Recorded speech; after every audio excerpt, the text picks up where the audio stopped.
ఈ పుస్తక రచయిత డేల్ కార్నెగీ.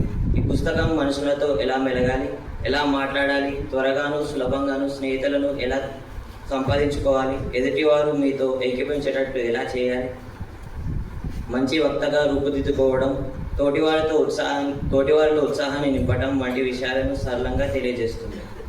విమర్శించకుండా ప్రోత్సహించడం వంటి మంచి అలవాట్లను ఈ పుస్తకం నేర్పుతుంది. ఈ పుస్తకం మన ఆత్మవిశ్వాసాన్ని పెంచి వ్యక్తిత్వ వికాసానికి దోహదపడుతుంది. ఈ పుస్తకం విద్యార్థులకు, ఉద్యోగులకు అందరికీ ఉపయోగపడే ఉత్తమ పుస్తకం. ఈ పుస్తకంలోని కొన్ని ముఖ్య అంశాలు: ఇతరులపై నిజమైన ఆసక్తి చూపితే మంచి సంబంధాలు ఏర్పడతాయి. ఇతరులతో మాట్లాడేటప్పుడు నవ్వుతూ మాట్లాడండి. దానివల్ల ఇతరులతో మంచి సంబంధాలు ఏర్పడతాయి. మంచి శ్రోతగా ఉండడం గొప్ప వ్యక్తిత్వ లక్షణం. విమర్శించకుండా ప్రోత్సహిస్తే మన మాటలకు విలువ పెరుగుతుంది.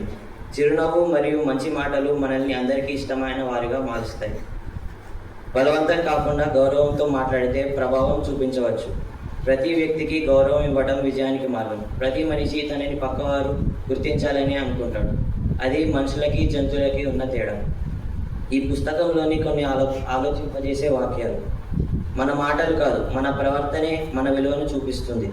ఇతరులను అర్థం చేసుకునే ప్రయత్నమే నిజమైన విజయం. విమర్శ మనుషులను దూరం చేస్తుంది, ప్రోత్సాహం దగ్గర చేస్తుంది. మంచి శ్రోతగా ఉండే వ్యక్తి ఎప్పుడూ అందరికీ ఇష్టమైన వాడే. గౌరవంతో మాట్లాడే మాటలకు తిరస్కారం ఉండదు. ఇతరులను మార్చే ప్రయత్నం కన్నా మనల్ని మనమే మార్చుకోవడం సులువు. చిరునవ్వు ఖర్చు లేకుండా లభించే గొప్ప ఆభరణం. మనుషులను గెలుచుకోవాలంటే మాటలతో కన్నా మనసుతో మాట్లాడాలి.